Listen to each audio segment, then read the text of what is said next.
You're listening to Cards to the Moon, a podcast about trading cards from both a collector and investor perspective. We hope you'll stick around for the ride as we take a deep dive into the state of the hobby, share some hot takes, hopefully some useful advice, and fun stories along the way. Hey guys, welcome back to Cards to the Moon. Thanks for joining us for another Friday episode. This is episode 120. My name is Clark from 5 Card Guys on Instagram and 5cardguys.com. And co-hosting with me as usual is Hyung of Integrity Sports Cards. But John is away for the next couple of episodes, but he should return in a couple of weeks. All right, so off the top today, let's talk World Baseball Classic. It's been fun to follow with some interesting game results. And from a hobby standpoint, I was wondering if there were any players that really stuck out to you and made you more bullish on them in terms of their card values, or conversely, are there any players in this small sample size of games that made you maybe a little more worried about their upcoming season? And I can start. Edwin Diaz. Oh man, that's brutal. What a sad story. It's that's the curse sad. of the Mets. The curse of the Mets, yeah. Oh man, if you don't know what we're talking about, he got hurt celebrating the big upset by Puerto Rico over Dominican Republic. So, man, bad luck. But anyway, for real, any players you're high on or you're low on? Oh man, I don't know if I would actually take, like, we used to use these as gauges of, potentially a bump in things, like if they do well in a tournament or if they do well in a World Series. But we know that that's all kind of like for show. It's like when, Soto won the World Series, you see a little bump in the price and it doesn't really, sustain itself. So you can't necessarily use that as a gauge, I would say. But, the only person I would say, I'm always kind of like keeping my eye out is Ohtani keeps on just impressing me. Like I've been looking for a good Ohtani for the last, few weeks.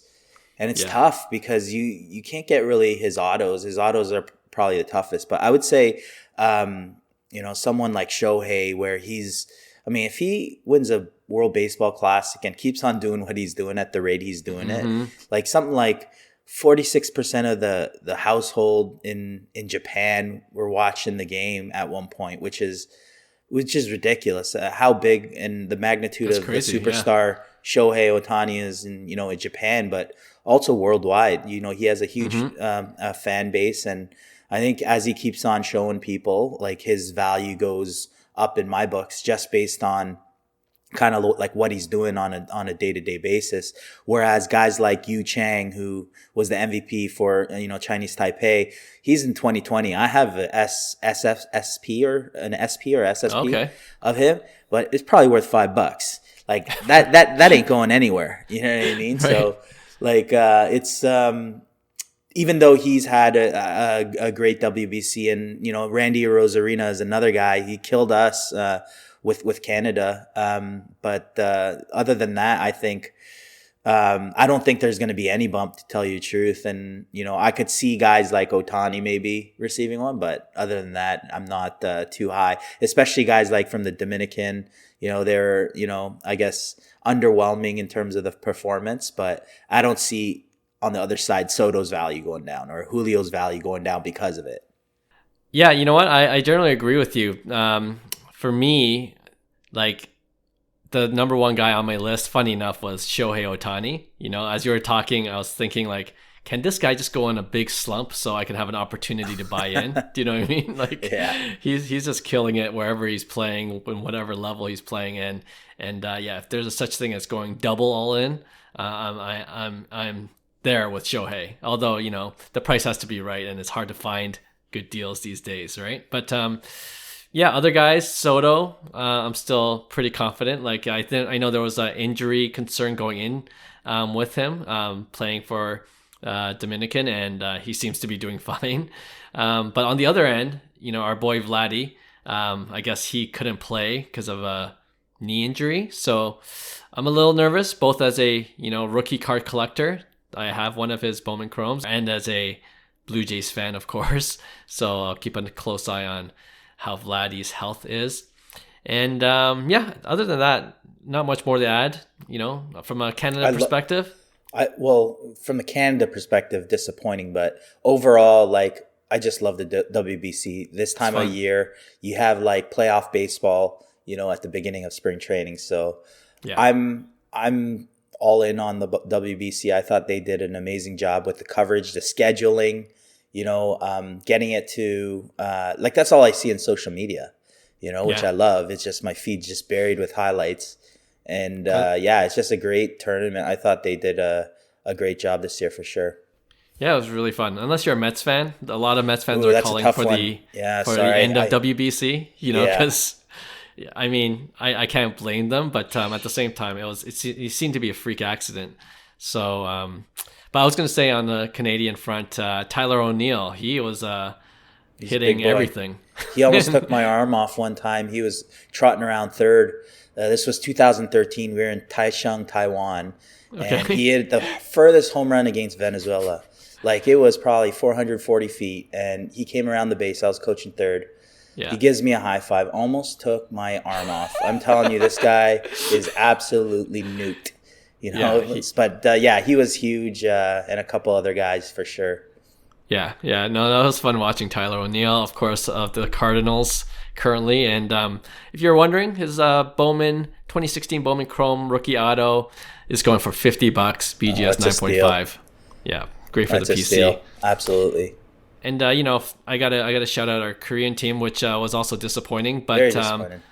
Ha-Sung Kim, 3 home runs, led the WBC in the preliminary rounds, but his 3 home runs were his only 3 hits in the tourney, and he batted a total of 188, FYI. All right, before we go to our discussion, any predictions for the final 2 teams and the eventual winner of this tourney this year? I'm gonna say it's gonna be a Japan-US kind of final. I think Japan is so fun. There's so much energy with Lars Nootbaar, on that squad, and having guys like Shohei and Yu Darvish, just superstars. These guys are superstars in their culture. So, they do have it, great where they're in Tokyo for the next round as well. So they have the home crowd. So that's going to definitely play a factor. So it's going to, I think, allow Japan to kind of have that, especially with Korea out. Right. And then U.S. coming on the strong side with, Puerto Rico and Venezuela. Venezuela is looking really good too. But I just, the U.S. pitching depth is a little kind of like questionable. But other than that, that's a lineup that's kind of like ridiculous. This is equivalent to kind of like the dream team, right? And with baseball, though, anything can happen, especially international baseball. I've had my share of international baseball. Anything can happen at any given time. You just never know. Yeah. And it's small sample size too, right? Like 100%. You have a great day, and then that's all you need to go on, right? So because of that, I'm going Cuba versus Japan. I think USA could beat Venezuela, but I think it's going to be a really good match. It's going to take a lot out of both those teams in the what is it, the quarters, right? And then whoever goes on, I think USA probably goes on, although Venezuela has a good team. I think Cuba can take USA just by one of those things where Cuba has the best game of their lives. Hey, I'm all for it because I have a bunch of Luis Robert base chromes to sell. Got it. Let's go, Lou Bob. This is your year, man. All right. For today's discussion, I was taking a look at some sales of high-end cards this past week. And even in this bear market, there are some collectors spending tens of thousands of dollars on a single card. So I thought it would be fun to go over a list of 5 or 6 cards that sold literally within the past few days. And we can discuss whether we're surprised at what it sold for or whether it was a good deal or not. All right. So the first card I have on the list is the 1981 Topps Joe Montana rookie card. It's easily recognizable. The PSA 10 Gem Mint version just sold for $57,600, I believe, on Golden. But the peak value was around April 2022, and it sold for almost double that, $114,000. Pop count 110 for a PSA 10. What do you think? $58K a good deal, or? I'm going to say it's not a good deal. I'm going to say you're going to probably look at another $50 50% retraction, Ooh, to be honest. Okay. Yeah, I just don't think the pop count can, hold at that level, especially at those numbers, and it's unrealistic to think that it's going to even, get to the peak at one point or in the near future. But I think, I think it still has some time to fall. I think there's enough where people are realizing, oh man, you know what? I'm going to take whatever I can get before the next run happens. And you never know with non-relevant players like Joe Montana. I grew up, watching Joe Montana, so, huge fan. But like I said, these players end up losing kind of like that notoriety because they just don't exist in the world, Right. at some points, right? So it's cool to have in the collection, no doubt, because I'm sure a PSA 10, is as rare as it gets. But, Pop 110 is a little too high for my liking to sustain that $57,000 price point. Yeah, I mean, at these numbers, I think it's just the volatility is so much higher, right? And like it could really swing further down. So I'm going to agree with you there. Okay, the 2000 Bowman Chrome Tom Brady rookie card, iconic, right? PSA 10 sold for $12,200 a couple days ago. And at its peak in November 2021, it sold for double that, 23,000, with a pop count of 1,138. So definitely higher pop count, but I would argue definitely more liquid. I'm going to say no to this again. I'm going to say there's going to be a bigger retraction. I like the price point because again, the pop count at, 1,000 plus, and, Brady becoming, I guess, not irrelevant, but a little less relevant now that, his career's dwindling down and kind of people are realizing, okay, his career's done. So it's like, I think, based on 1,000 plus pop count, that, there's going to be a lot more trading going on in the off season. And, it goes back to the same thing. I think a lot of irrelevant news where, he doesn't get any notoriety. So it kind of affects the price on higher pop cards where, Right. There's constant day trading going on them. So I'm going to say no deal. I want to target that $8,000, $7,000 mark with this card, in my opinion. Yeah, for me, the argument is simple. It's still technically a base card. So yeah, exactly. So we talked about this in length in previous episodes. So I think there's still room to go down from the 12,000 value that it's sold for. Okay, here's a little bit of a different spin. This is a numbered card to $9.99. We're of course talking the SP Authentic Future Watch card, and I'm talking specifically about the 2005 Sidney Crosby rookie, sold for $10,266 and PSA 10. And the peak was double that, November 2021 at 21,000, but the pop count is 55. Yeah, this card is definitely something that I would be interested in at this price point. I would like it to be a little lower, to be honest, but I don't. With the lower pop count, I think, and that this is one of Crosby's biggest cards, right? If you could find a good auto too, a lot of his autos are kind of faded in the SP Authentic, but I don't mind this price. I think it could go down a bit, but I would say it's closer to a better deal than not. I think I would be considering it at 10 grand. Yeah, I wouldn't think that's out of the question. And I think you have the low pop count where I don't think people are selling these and day trading these. So I think you're pretty safe on that front. So I don't mind that price. Yeah. Yeah, I feel like if Johnny were here, he would definitely be on this. He'd buy two. No question. At this price. This is one of those cards that I don't. If I had 10,000 lying around, I think it would not be a horrible deal. But I almost be tempted just to get like an Austin Matthews for 5-6K instead, and then buy another card. So I guess if you're a Sidney Crosby fan, it's an okay deal. Right? Okay. Yeah. Another numbered card, 2001 SP Authentic Tiger Woods rookie auto, numbered to 900, BGS 9.5, so Beckett graded service, sold for $15,000, and the peak was in January of 2021 for $49,000. So more than 3x. The pop count for that is 302. Wow. I really like this card. I think it's the Tiger card to have if you're a Tiger collector or even a collector of long term kind of like valuable assets. This is kind of like the Tiger Woods Grail, I'd say. Hmm. I don't love the price at 15K, to be honest. I think 10K is more the realistic value on these. There's a higher pop count than than a normal like rare auto, but then it's Tiger Woods. It's his rookie auto. It's his official kind of like grail card. So I think there's room for it to grow in the future. But Hmm. yeah, I'm looking forward to around 10,000. And same thing as the Crosby. I'm kind of a little high on 15K, even though the peak was at 50 or 49. I think that's when things were going crazy. I participated in the Right. lower end stuff of this Tiger Woods hype, Yeah. and I did actually pretty well off Tiger. So I'm going to hold off on this one, but it's close. It's definitely a card I definitely want to add to my collection. So we're Yeah. close though. Yeah. I think the Crosby card that we just mentioned is probably a better deal. And I'm not much of a golfer or golfing fan, so I guess I'm less biased in that way. But I do think under 10K is probably my target if I was just like an investor, and that would be a good deal for me. But I agree.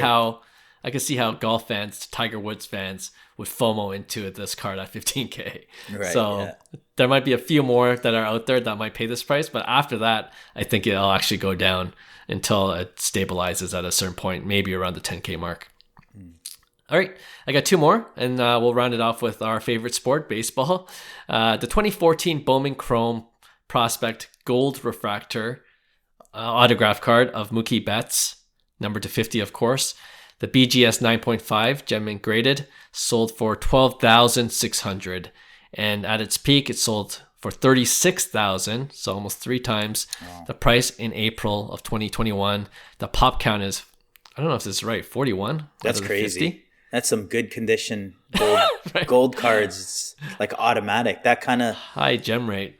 it's a very high gem rate, and it all depends on I guess the PSA 10 for that. Like if that I'm guessing back in 2014, not a lot of people submitted to PSA because BGS Right. were known for the prospect cards, and you'll see a lot more of the older slabs in the BGS slabs. But 41 does seem a little high. It's a little higher to my liking if that's true, but it is a true gold refractor, and Mhm. I think if you're in long term with Mookie Betts, I don't think it's a bad move. I think it's a pretty good investment. I remember when these things were selling for like $5,000 and nobody was even flinching at Mookie. And this was probably even right at COVID, maybe Yeah. right before COVID or right after.